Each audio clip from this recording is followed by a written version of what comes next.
Oke. Apa yang kita bisa kerjakan, apakah di Amerika atau di Indonesia, supaya Mei 98 tidak terulang lagi?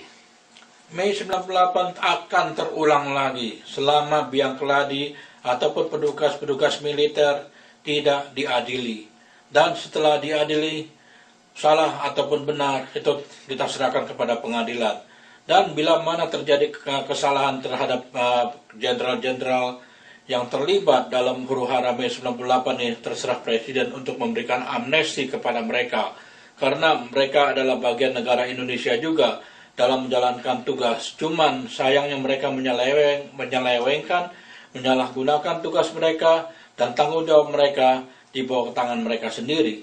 Jadi dalam hal ini kita perlu menghimbau kepada pemerintah Indonesia bahwa bila mana terjadi sekali lagi huru-hara, maka ini akan merembet kemana-mana. Bukan rakyat kecil saja, termasuk pemerintah, pejabat-pejabat pemerintah yang di dalamnya. Jangan dikira hal ini mudah dan gampang, pasti terjadi. Karena resesi sudah kelihatan, rakyat sudah menderita, banyak yang miskin dan lain sebagainya. Apa yang pemerintah lakukan? Salah satu jalan pemerintah harus lakukan adalah mengadili orang-orang yang terlibat di dalam huru-hara Mei 98 ini. Karena apa? Orang pasti akan menurunkan modal ke Indonesia lagi. Mereka takut sama tentara. Karena mereka itu adalah biang keladi dari segala macam huru-hara yang terjadi di Indonesia. Apa kerjaan tentara selain pergi membunuh orang, memperkosa dan lain sebagainya? Bukan menjaga, mengayomi rakyat, tapi mengganyang rakyat. Jadi dalam hal ini pemerintahan SBY dan Yusuf Kala perlu sekali menimbang bagaimana caranya untuk mengatasi hal ini, karena tidak ada gunanya bila mana investor dari luar negeri takut menanamkan modal di Indonesia. Akhirnya Indonesia akan terjungkal karena tidak mempunyai pemasukan, tidak ada income untuk negara, rakyat pun tidak ada income, semuanya akhirnya kembali kepada pemerintah pusing. Dan akhirnya apa yang terjadi? Semuanya akan berantakan. Jadi saya sangat mengharapkan sekali pemerintah SBY dan Yusuf Kala untuk bertindak, melakukan sesuatu demi kepentingan bersama. Mereka bersalah, kita hukum. Dan setelah itu terserah dari pemerintah untuk memberikan amnesti kepada mereka. Tapi mereka harus tetap diadili untuk memperlihatkan kepada dunia bahwa Indonesia bukanlah negara barbar, bukanlah keturunan orang-orang yang senang membunuh, memperkosa, dan menganiaya dan lain-lain sebagainya. Bila mana hal ini diteruskan, maka anta beranta akan berantakan. Oke. Bagaimana dengan masyarakat Indonesia yang tinggal di Amerika? Apa yang mereka bisa kerjakan supaya Mei 98 tidak terulang lagi? Sebenarnya Mei 98 itu tidak akan terulang lagi bila mana kita ikut berpartisipasi di dalam memperingati, dalam arti kata mengingatkan pada pejabat pemerintah yang ada di KJRI sini untuk menekan pemerintah pusat agar tidak berlaku sewenang-wenang.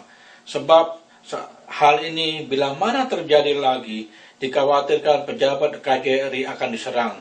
Kali ini betul-betul diserang secara fisikal. Oke, jadi jangan anggap hal ini tidak bisa terjadi, karena pada tahun 1998 banyak orang-orang Tionghoa yang sudah mau berjibaku dalam pengertian ingin menyerang pejabat pemerintah di KJRI. Tapi dalam hal ini untunglah tidak terjadi. Saya harapkan pemerintah maupun KJRI itu bersikap welas asih dalam pengertian janganlah berbuat apa-apa yang merugikan orang-orang Tionghoa yang ada di Indonesia.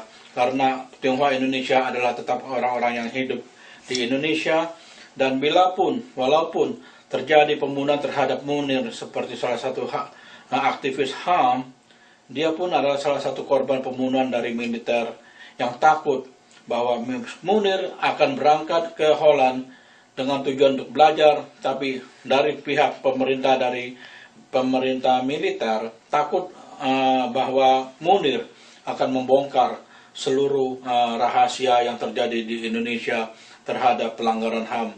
Maka itu Munir disingkirkan.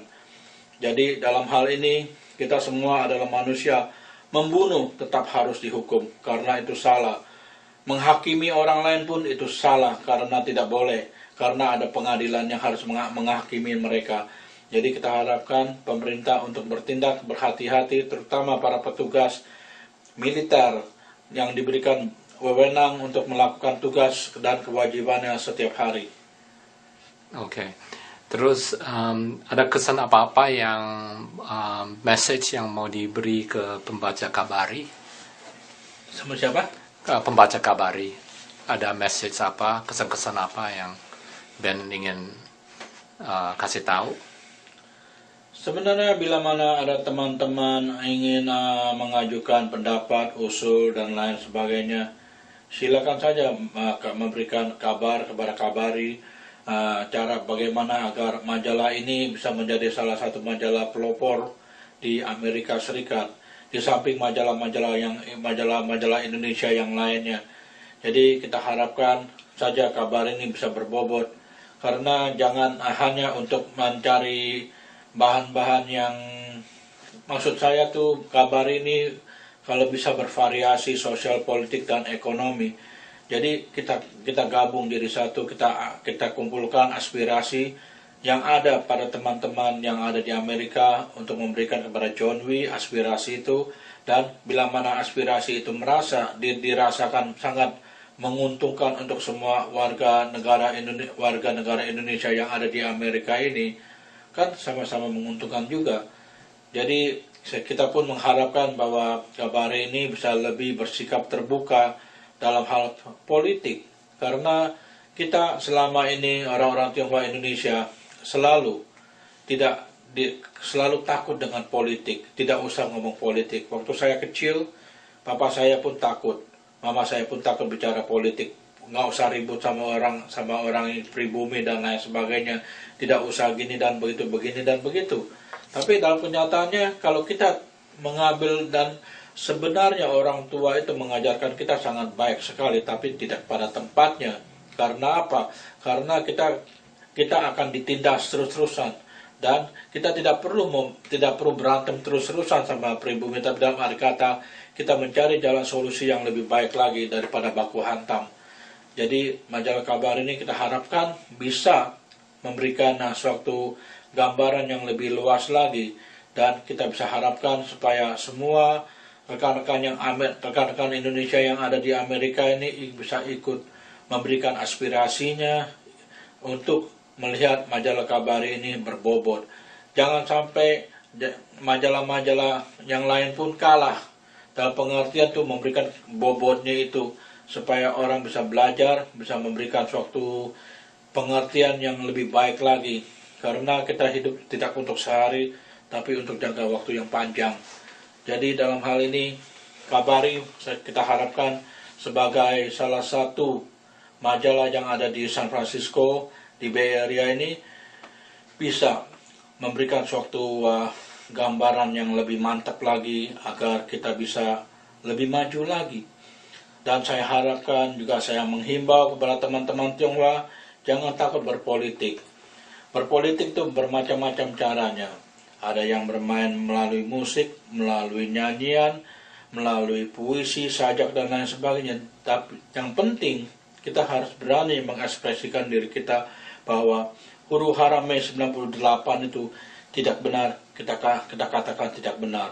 Siapa dalangnya kita tidak tahu, tapi yang saya tahu, salah satu orang yang harus bertanggung jawab itu adalah Wiranto. Wiranto harus menjadi bertanggung jawab. Kenapa dia membiarkan hal-hal itu